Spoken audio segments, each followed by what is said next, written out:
여러분은 법원이나 국회를 떠올릴 때 어떤 이미지가 먼저 생각나시나요? 혹시 그것들이 우리 일상과는 동떨어진 아주 견고하고 불변하는 거대한 기계처럼 느껴지지는 않으십니까? 우리는 무의식적으로 국가 시스템에 대해 몇 가지 강력한 상식을 믿으며 살아갑니다. 첫째, 법은 누구에게나 항상 평등하게 집행될 것이다 라는 믿음입니다. 마치 우리가 편의점에서 물건을 살 때 정해진 가격을 지불하는 것처럼 법적 과오에 대해서도 정해진 수치만큼의 대가가 공정하게 치러질 것이라 기대하죠. 둘째, 판결은 오직 법전의 문구에 따라 기계적으로 내려진다는 생각입니다. 판사라는 인간의 주관이 개입될 틈이 없을 것이라는 일종의 완벽주의적 환상입니다. 셋째, 국가 권력은 각자의 영역에서 조용히 자신의 일만 수행한다는 믿음입니다. 입법부는 법을 만들고 사법부는 판단하며 행정부는 집행한다는 이 교과서적인 분리가 아주 매끄럽게 돌아가고 있다고 믿는 것이죠. 하지만 현실은 어떨까요? 우리가 퇴근길 지하철에서 스마트폰으로 뉴스를 확인할 때 접하는 수많은 갈등은 이러한 상식에 균열을 냅니다. 왜 어떤 이는 비슷한 잘못을 하고도 풀려나고 왜 어떤 법은 수년째 국회 문턱을 넘지 못할까요? 우리가 보는 뉴스는 단순히 사건의 나열이 아니라 사실 권력의 축이 이동하며 발생하는 파열음입니다. 입법, 사법, 행정은 겉으로 보기엔 고요한 호수처럼 안정적입니다. 하지만 수면 아래를 들여다보면 상황은 전혀 다릅니다. 이 시스템들은 실제로는 치열한 전장과도 같은 서로의 견제 상태에 있습니다. 이 팽팽한 긴장감이 무너질 때 비로소 우리는 개혁이라는 단어를 꺼내게 되는 것입니다. 과연 우리는 이 시스템의 진짜 맨 얼굴을 볼 준비가 되어 있을까요? 이 복잡한 시스템을 이해하기 위해 우리는 두 가지 핵심 개념에 집중해야 합니다. 바로 견제의 밀도와 사회적 신뢰의 총량입니다. 이 원리들을 설명하기 위해 비유를 하나 들어보겠습니다. 국가는 거대한 신용카드 시스템과 같습니다. 우리가 카드를 긁을 때 당장 눈앞에서 돈이 오가지 않아도 거래가 성사되는 이유는 무엇입니까? 카드사, 가맹점, 그리고 소비자 사이에 보이지 않는 신용이 작동하기 때문입니다.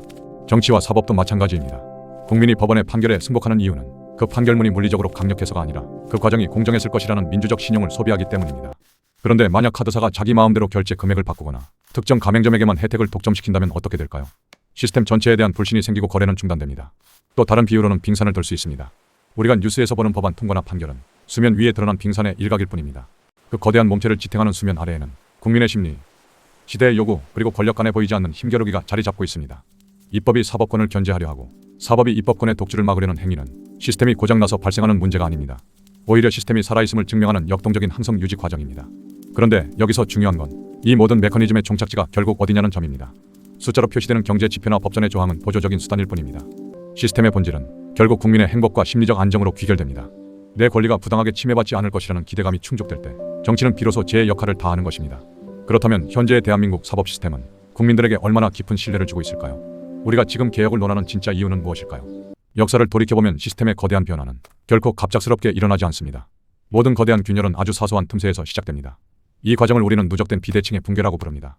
과거 사법 역사를 보면 특정 권력이 정보를 독점하거나 판결의 재량권을 남용했을 때 어떤 일이 벌어졌는지 알 수 있습니다. 처음에는 예외적인 사례 하나로 시작합니다.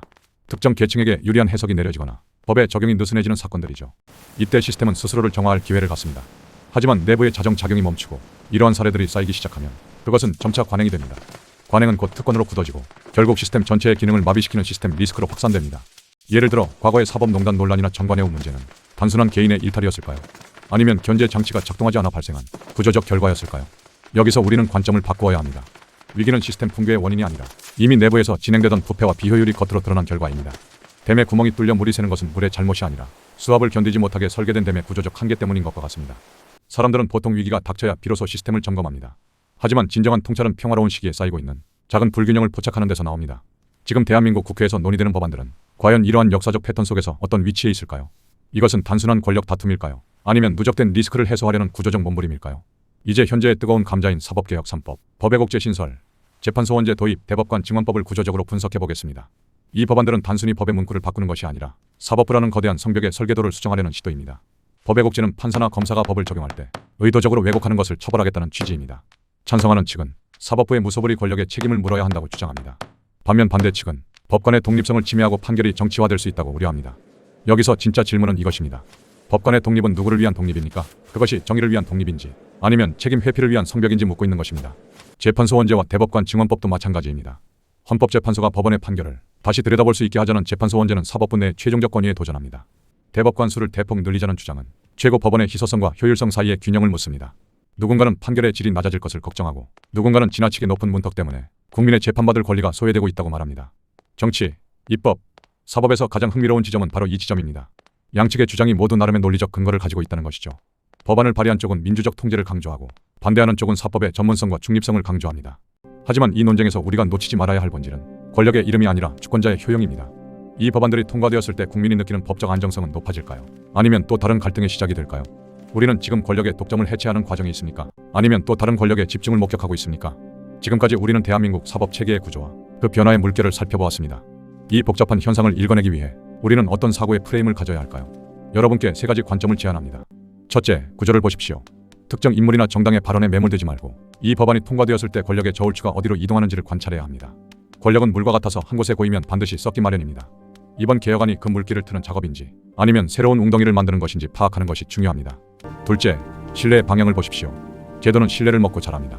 아무리 훌륭한 법안이라도 국민의 신뢰를 얻지 못하면 종이 조각에 불과하며 아무리 전통 있는 사법부라도 신뢰를 잃으면 그 권위는 허상입니다. 지금의 갈등은 결국 우리는 누구를 더 믿을 수 있는가라는 질문에 대한 사회적 합의 과정입니다. 셋째, 민주주의의 비용을 생각하십시오. 갈등과 논쟁은 에너지를 소모하지만 이는 건강한 민주주의가 치러야 할 필수적인 비용입니다. 사법 시스템이 고착화되어 변화를 거부하는 것보다 다소 시끄럽더라도 개선을 위해 토론하는 것이 장기적으로는 시스템의 보궐력을 높이는 길입니다. 결국 이해하고 개혁하는 힘이 자유민주주의를 만듭니다. 시스템의 원리를 아는 시민은 선동에 휘둘리지 않고 현상 너머의 본질을 꿰뚫어 봅니다. 사법개혁을 둘러싼 오늘의 논의와 실행이 단순히 누군가의 승리와 패배로 끝나는 것이 아니라 대한민국 민주주의의 토양을 더욱 단단하게 만드는 걸음이 되기를 바랍니다. 오늘의 통찰이 여러분의 세상을 보는 눈을 조금 더 넓혀드렸기를 바랍니다. 내용이 유익했다면 구독과 좋아요로 이 지적인 여정에 동참해주세요. 여러분의 깊이 있는 시선이 더 나은 사회를 만듭니다. 시청해주셔서 감사합니다.